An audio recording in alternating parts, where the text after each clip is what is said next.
ఈ కలియుగంలో ప్రతి ఒక్కరికి మోక్షం అనేది సాధ్యమవుతుందా? మీరు అడిగినటువంటి ప్రశ్న చెప్పాలనంటే ఈ సంవత్సర కాలం సరిపోదు. ఎందుకంటే ఏ జీవుడు మోక్షంగా జీవిస్తున్నాడు చెప్పండి? ఎవరు మోక్షం కావాలని బ్రతుకుతున్నారు? దానం చేయటంలోన, మనిషిగా బ్రతకడంలోన, ఒక జీవుడు జీవుడిగా బ్రతకడంలోన ఏ విషయంలో మోక్షం వస్తుందని ఏ విధంగా ఆశిస్తున్నారు? మీరే గ్రహించండి. అనేక రంగాలు ఉన్నాయి, అనేక రకాల మనుషులు ఉన్నారు, అనేక జీవన శైలులు ఉన్నాయి. ఏ జీవన శైలిలో ఏ మనిషి ఏ రూపాన్ని దాల్చినా కానీ ఇంకొకటికి అన్యాయం జరగకుండా వారి జీవితం దేని మీద ఆధారపడలేదు. అలాంటప్పుడు మోక్షం ఎక్కడి నుంచి వస్తుంది? దేవాలయానికి వెళితే భగవంతుణ్ణి లంచం ఇస్తాను, నాకు ఇది చెయ్యాలని అడగాల? ఏదైనా నువ్వు దానం చెయ్యాలంటే నాకు ఈ పని అయితే నేను ఇది చేస్తానని అనుకుంటావా? నెల వచ్చేటప్పటికి ఒక 100 రూపాయలు సంపాదిస్తే 10 మందికి నేను మంచి చేస్తే నాకు కలిసి వస్తుంది అని అనుకుని దుర్బుద్ధితో చేస్తావా? ఎవరైనా ఆపదలో ఉంటే ఎప్పుడైనా నాకు చేశాడా లేదా అని ఆలోచించి చేస్తూ ఉంటావా? ఏ విధంగా మోక్షం కోసం మనం ఎదురు చూస్తున్నాం? భగవంతుడు ఇచ్చినటువంటి ఈ కపాల మోక్షమే అసలైనటువంటి మోక్షం. కాబట్టి ఈ జీవిత సన్మార్గాన్ని అద్భుతీయంగా బ్రతకలేనప్పుడు మనకి ఏ మోక్షము కూడా మన దరి చేరదు. అందుకని భగవంతుడు ఇచ్చినటువంటి ఈ దేహాన్ని సక్రమంగా సద్వినియోగం నువ్వు చేసుకోలేనప్పుడు మోక్షానికి అనర్హుడవి. కాబట్టి మానవుడిగా పుట్టినటువంటి నీవు మనిషిగానే జీవించాలి, మనిషిగానే మరణించాలి. కానీ మనం ఎలా బ్రతుకుతున్నాం? అటు ఇటు కాకుండా ఎదుటి వాళ్ళని హింసిస్తున్నాం, దూషిస్తున్నాం. వివాహం అయితే బాధ్యత లేకుండా ఉంటున్నాం. వివాహం కానప్పుడు కుటుంబం పట్ల గౌరవం లేకుండా మనం జీవిస్తున్నాం. అనేక రకాల జీవన శైలిలో మనం వివిధ రకాల బాధాకరమైనటువంటి జుగుత్సాకరమైనటువంటి జీవితాలను మనం అనుభవిస్తూ ఉన్నప్పుడు మోక్షం ఎప్పుడు వస్తుంది? అందుకనే ఆధ్యాత్మిక చింతన ప్రతి జీవుడికి అవసరం. అందుకని జీవితంలో కాస్త సమయాన్ని అయినా సరే తదేకంగా మౌనంగా కూర్చోనైనా అదే చింతన వస్తుంది అని అంటారు. అంతే తప్ప ప్రత్యేకించి నువ్వేది మంత్రం చెయ్యక్కర్లేదు. అందుకని ప్రశాంతంగా ఏ మాట మాట్లాడకుండా, దేని మీద ధ్యాసించకుండా ప్రశాంతంగా నిశ్శబ్దంగా కాసే కూర్చోగలిగితే చాలు, మోక్షం అదే వస్తుంది అని అంటాం. అందుకని భగవంతుడు చెబుతుంటాడు, నీవా మానవ దేహాన్ని నీకు ఇచ్చాను, చక్కగా నీలోకి జీవుని ప్రవేశపెట్టాను, నీకా దాన్ని సద్వినియోగం చేసుకోవడం చేత కాలేదు. కాబట్టి చివరాఖరికి 6x3 నెల చివరాఖరికి వచ్చిన తర్వాత నీకు అక్కడ ఇస్తానులే అసలైన మోక్షము, అదే నీకు కపాల మోక్షము అని చెబుతుంటాడు ఆయన. ఆ ఇచ్చిన తర్వాత ఆయనే మన కపాలాన్ని ఆయన మెడలో వేసుకుంటూ ఉంటాడు. అంతకు మించిన మోక్షం ఇంకొకటి ఎక్కడుంది తల్లి? అందుకని మనిషిగా పుట్టినటువంటి మనం మనిషిగానే జీవించడం అలవాటు చేసుకోవాలి. అలా అలవాటు చేసుకోగలిగినప్పుడు అసలైనటువంటి మోక్షం మనం వెతుక్కోక్కర్లేదు తల్లి, అదే మనకు మార్గాన్ని చూపిస్తూ ఉంటుందని చెబుతుంది ధర్మశాస్త్రం. ఈ అపమృత్యు దోషం తొలగాలనంటే ఏం చేయాలి? మీరు గమనించండి, చాలా సందర్భాలలో ఈశ్వర మంత్రంలో చెబుతుంటారు. మనం అనుకుంటూ ఉంటాం, నాయన పంచాక్షరి మంత్రం చదువుకుంటూ ఉండు, అంటే ఓం నమ శివాయ అని అనుకుంటూ ఉండు, ఆ ఈశ్వరుడు నిన్ను కాపాడుతూ ఉంటాడు అని అంటాం. ఇదంతా ఒక ఎత్తు అయితే మన పూర్వకాలంలో మీరు గమనించండి, చాలా చోట్ల ఎవరైనా సరే ఇప్పటికీ కూడా కాలం చేసిన తర్వాత కాస్త తులసి తీర్థం వాళ్ళలో వేస్తారు. కారణం ఏమిటి?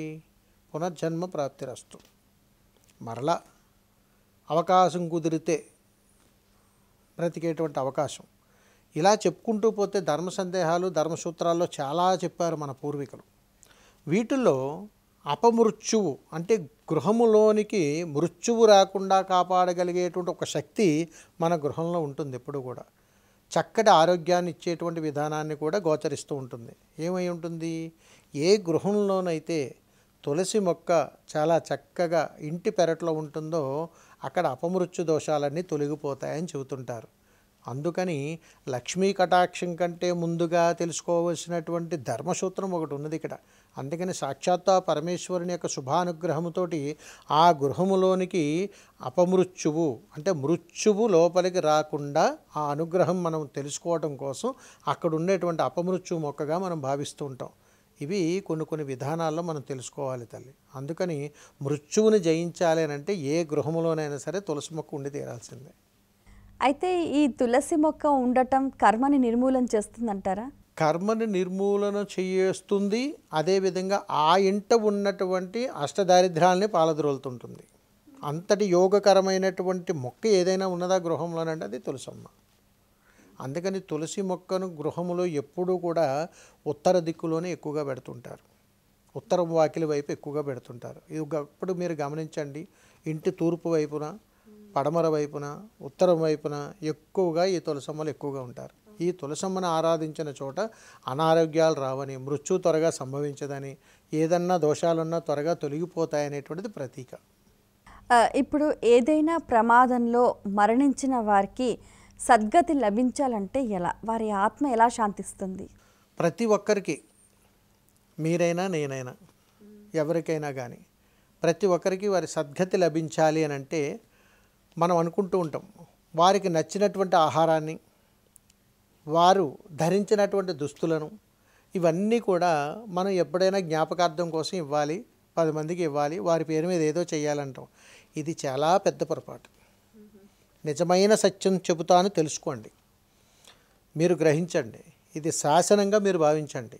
మరొక్కసారి తెలియజేస్తున్నాను, మరణించిన వాళ్ళ యొక్క జీవితము, వారి యొక్క ఆత్మ సద్గతి పొందాలి అని అంటే వారు బ్రతికుండగానే, వారి తండ్రి వయసులో ఉంటే బిడ్డలు తండ్రికి కావలసినటువంటి, తండ్రికి ఇష్టమైనటువంటి, తండ్రికి అనుకూలతమైనటువంటి, తండ్రికి నచ్చినట్టుగా బ్రతకడం అలవాటు చేసుకోవాలి బిడ్డలు.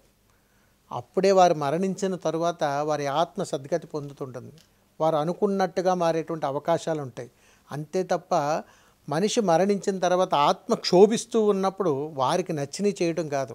ఎప్పుడైనా సరే ఒక జీవుడు ఒకటే కోరుకుంటాడు, తాను ఎలా వెళ్ళిపోయినా పర్వాలేదు కానీ తాను అనుకున్నటువంటి తన తరువాత తరాల వాళ్ళు ఆనందంగా ఉన్నారా లేదా, ఇది అనుకున్నటువంటి నెరవేర్చుకోగలిగేటువంటి అనుగ్రహం కలిగినటువంటిది ఆత్మకు ఒక్కటే.